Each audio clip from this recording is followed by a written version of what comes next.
back with another Alien review leading up to Alien Romulus, which is coming out soon. So this time we have finally left the Alien vs. Predator film. So now let's talk about whatever the hell this era is. So let's get into Prometheus. So Prometheus is a prequel or spin-off, whatever you want to call it, but basically it follows these group of people that go on a ship called the Prometheus. They go on a planet where these two scientists named Elizabeth Shaw and her husband Charlie, they discover these map that leads to this place where they discover the origins of humankind, so they meet their creators.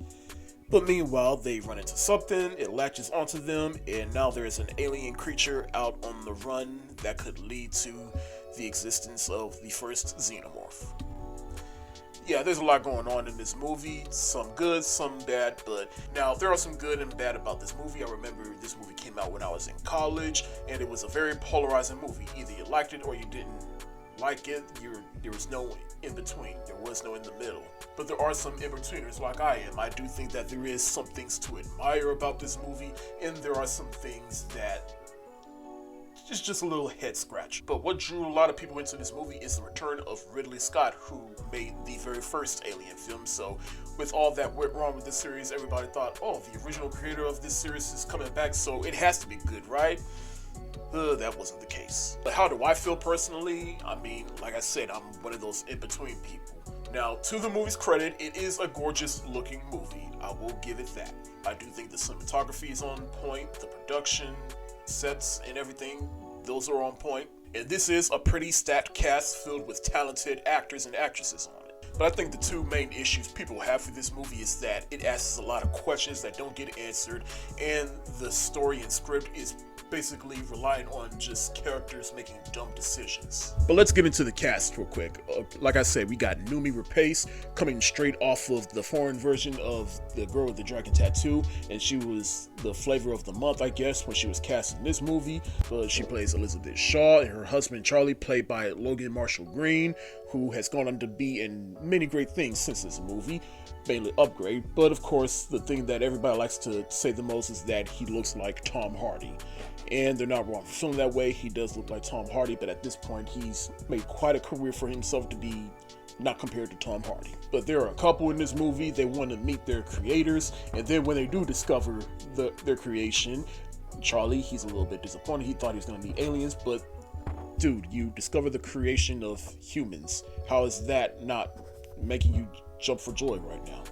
But Noomi Rapace and Logan Marshall Green, I'd say they're decent in this movie. And Noomi Rapace, she has one of my favorite scenes. Well, I won't even say it's not my favorite scene in the movie, but it's a scene that is at times a little unsettling to look at, because you got the android David, played by Michael Fassbender, and he's just like any other android in the Alien series, except this one he's a little bit more curious, and so he does some questionable things, like impregnate Elizabeth in this movie with the goo that he slipped in front of Charlie, right in front of him. How do you not notice that? Don't know. But Elizabeth, she gets impregnated with some alien, and it's going fast. In fact, she is 3 months pregnant, and so now she has to use this machine to perform an abortion on herself, in which she has to cut her open, and it's some alien squid baby. That scene was a little bit unsettling to look at. In fact, it's almost like the chest burster scene in the original Alien. And like I said, Michael Fassbender, he is in this movie. He plays an android, and he was a good choice, and he does do a good job at playing like that curious android that does questionable things, and it goes against his programming. But Charlize Theron's character, Vickers, a lot of people question whether or not she was an android, because she's a little sullen, she's a little by the book, and then even when Idris Elba's character tries to have sex with her, she just dismisses him. But then it comes to find out that she is the daughter of Peter Weyland, played by Guy Pearce in old man makeup, and why they did that, who knows? But Peter Weyland, he joins this crew just so he can find a way to live longer, and then ultimately gets killed in the end, which I'll get into in a little bit. But the reveal of him being Vickers' father really wasn't that revealing, even to people back in 2012. I just mentioned Idris Elba. He's in the movie, he's fine, but he has this southern accent that is pretty good at times, but sometimes pretty hilarious, because we know that Idris Elba is actually British, so it's just funny trying to attempt to Southern American accent. And I do like and don't get me wrong, I do think Guy Pearce would have been good as an actual Peter Weyland, which is the founder of the Weyland Corporation. Just why'd you have to put him in old man makeup? And they even managed to do that in the next movie, Alien Covenant. They end up doing that anyway. So it's like, why didn't you just do that here in the first place? Granted, that was a flashback scene, but it's just things that happen in this movie that just don't make sense from a production standpoint, story standpoint.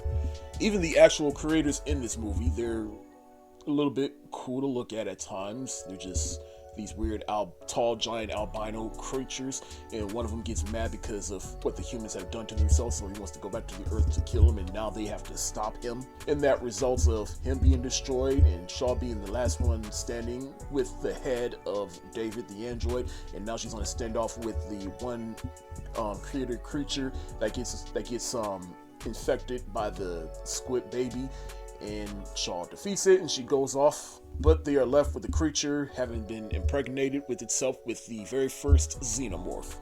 Woo, that was the twist. In the end, this movie was basically, I can see what Ridley Scott was trying to do. He was basically trying to make a prequel explaining about the ship that was found in the original Alien, in which that's where they got the distress call from, and how the alien eggs hatched there and infected that one dead body that they found, and setting off the events of the original Alien.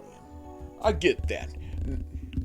And a lot of people's problem with this movie is that it asked a lot of questions that didn't get answered. And then there are some people that do like this movie that try to justify that by saying, like, look, remove yourself from Aliens, Alien 3, Alien Resurrection, the two Alien vs. Predator movies, and just pretend like it is 1979 and you're in the theater watching the original Alien for the first time. And when you see that original crew on the Nostromo discovering that ship and discovering the stress call, discovering the dead body, did you watch that movie looking for answers to that? No, it was a simple sci-fi story about these people that go on the ship, they get infected with something, and now there is an alien creature going around killing people. It's hostile, and that was all you need to know. You did not need to know where the alien came from. You didn't know how all the chaos that happened for the alien to come aboard the ship to come on. And the people that make that argument, you're not wrong.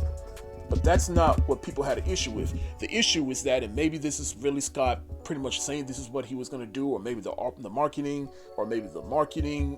teased that. The problem is they centered the whole movie around that. They centered the marketing around that. And then when people went to go see Prometheus, they were disappointed to see that those questions didn't get answered. And if all Ridley Scott really just wanted to do was just to make a movie that's almost similar to the original Alien movie, but with a different concept as to why the people were set off on the journey that they're on, then why didn't you just market it that way? Maybe I'm overreaching, but that's just what I got from the movie. But in the end, this movie has been out for over a decade now. Either you like this movie or you didn't like this movie. If you didn't like this movie, I completely understand. If you do like this movie, then hey, more power to you. But me, I'm just somewhere in the middle of it. And that is why I give Prometheus the shoulder shrug emoji.